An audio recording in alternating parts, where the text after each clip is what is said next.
Allora ci risiamo, Jacopo Berti. Sì. Che cosa dire di fronte anche all'immagine che abbiamo visto? Ma questa purtroppo situazione? la parola caos che abbiamo visto prima è la parola che identifica bene questo momento in Italia, purtroppo. Un caos che abbiamo qui da noi ovviamente in Veneto, è un caos che abbiamo visto esserci tanto quanto a Roma. Sempre 2 o 3 giorni dopo le elezioni continuano ad avvenire i soliti arresti e purtroppo continuano a riguardare sempre le solite problematiche, ovvero la voglia di combattere gli immigrati ma di non combattere l'immigrazione, perché vediamo continua a cadenza annuale a produrre sì arrestati ma soprattutto anche molta ricchezza purtroppo nella malavita.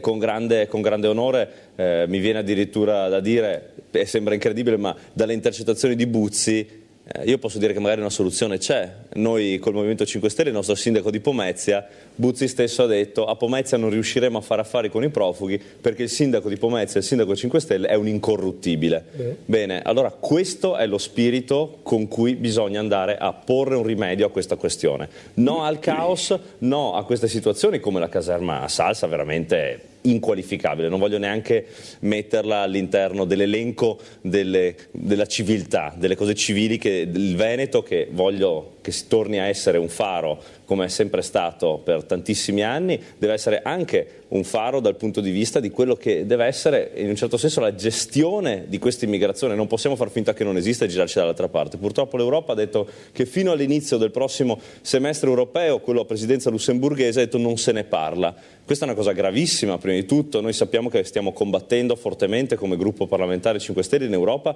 per la ridistribuzione dei migranti, le quote di redistribuzione. Purtroppo adesso ne sono stati dati solo 20.000, ma noi continuiamo a battere forte perché non possiamo farcene carico noi da soli, non deve essere scaricato su di noi, non deve essere scaricato sui cittadini questo problema. Le istituzioni ci sono ben pagate, adesso è arrivato il momento finalmente di lavorare all'interno, per esempio anche della Regione, per dare quell'assistenza che non vuol dire solo gestione dell'immigrazione, ma anche tutta la parte sociosanitaria, quindi tutta la parte anche del sociale, perché vada a riguardare tutti quegli enti che fanno accoglienza, che non vadano a demandare il problema, a scaricarlo o sui cittadini singoli o in questo caso in strutture non pronte. Quindi le idee le abbiamo molto chiare, adesso si tratta di entrare fisicamente nel vivo del gioco. Niente, Murano propone i blocchi. Ma il blocco navale, Berti cosa propone? No, noi abbiamo già proposto in Europa il Trattato di Dublino, sicuramente la modifica. È vero, la modifica noi abbiamo chiesto la redistribuzione dei migranti, abbiamo chiesto che vengano bloccati, che i centri di accoglienza vengano fatti sulle coste di partenza, quindi bloccarli ancora prima che partano. L'hanno fatto in Turchia per quelli che venivano dalla Siria, hanno funzionato molto bene, l'hanno fatto in Afghanistan, è un modello che dobbiamo replicare, c'è bisogno di fermarli prima che partano, non quando sono in mare è già troppo tardi. Marco, gli hub sarebbero una soluzione dal suo punto di vista? Però il problema di prima, dove? Gli inglesi lo chiamano il problema NIMBY, not in my backyard, non nel giardino di casa mia. Può essere una cosa da mettere sul tavolo, possiamo parlarne, è una cosa oggettiva, ci sono, non è che se chiudiamo gli occhi non ci sono più, se non li guardiamo, se io non vedo loro non vedono me, cioè ci sono. Detto questo, cosa si fa? È giusto il discorso, togliamoci spille, spillette, casacche, casacchine, questo è un problema che riguarda tutti i veneti in maniera trasversale, non quelli di destra, quelli di sinistra, quelli di centro, quelli di su, quelli di giù. Cosa si fa? Dove si mettono? Ma soprattutto, giusta era prima l'interpretazione, cosa ne facciamo? Cioè arrivano queste persone e poi?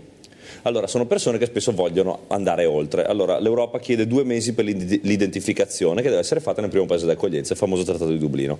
2 mesi. Mediamente in Italia sono 2 anni. 2 anni che corrispondono a fughe e quindi si perde, non si è identificata la persona, non si sa dove vada, e qui si crea la clandestinità.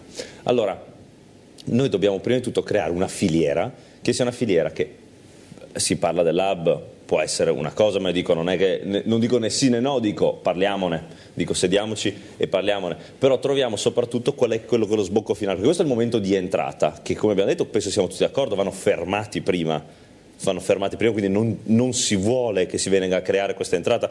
Addirittura il sindacato di polizia italiano chiedeva, quindi i tecnici, quelli che poi devono andare fisicamente a recuperarli, chiedeva l'intervento dei caschi blu dell'ONU, perché diceva ragazzi si sta spostando forse anche fino a 1 milione di persone, non sono i poliziotti italiani per bene e addestrati che siano, e bravi lavoratori che siano, che possono andare a fermare questo sistema. Chiedevano l'intervento dell'ONU, i tecnici loro per primi. Allora è un problema non più addirittura considerato nazionale, europeo, ma addirittura internazionale. Sono flussi che si muovono, che partono addirittura dall'Oriente, quindi prima questione. La seconda questione, oggi però chi abita in Veneto dice vabbè, bene, tutto bene, ok, arriveranno i caschi blu tra 10 anni, quando sarà tutto fatto, ma oggi io cosa faccio con queste persone, con quelli che arrivano a Eraclea? Il sindaco che dice, ma io non sapevo nemmeno che stessero arrivando. Allora, il sindaco ha parlato addirittura di stanno usando metodi da deportazione. Ecco, ma i metodi da deportazione, quello che fa arrabbiare è che dopo il prefetto dice io non lo sapevo, errore di comunicazione interno, oppure B, non ci sono i soldi. Allora io su questo devo dire la verità, veramente vado via di testa.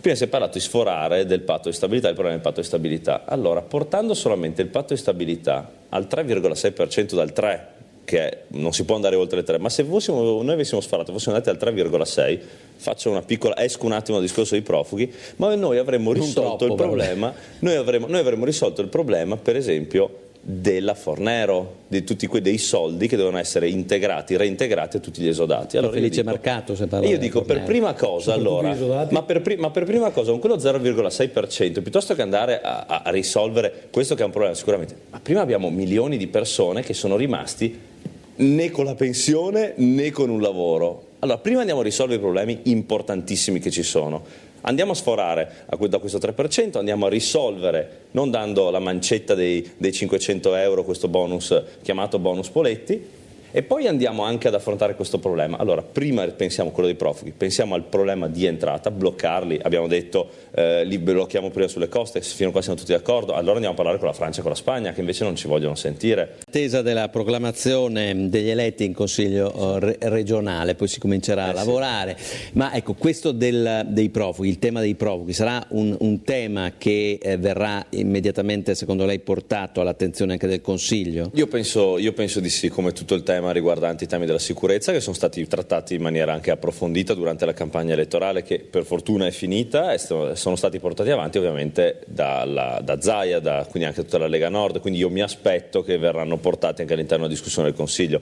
Per noi sono temi importanti ma non prioritari. Perché non prioritari? Perché noi pensiamo che il lavoro e soprattutto la tutela dei veneti, degli italiani, venga al primo posto. Noi abbiamo già fatto quelle che sono le nostre prime 3 idee, le nostre prime 3 proposte su cui vogliamo aprire dei tavoli di concertazione, comunque dei tavoli di discussione. Abbiamo parlato di quella che è, intanto noi vogliamo portare un'agenzia veneta anticorruzione, quindi iniziare prima di tutto a tappare i rubinetti, a chiudere i buchi da dove escono i soldi, che ci sono i soldi in Veneto, e iniziamo ad andare a recuperarli prima di tutto.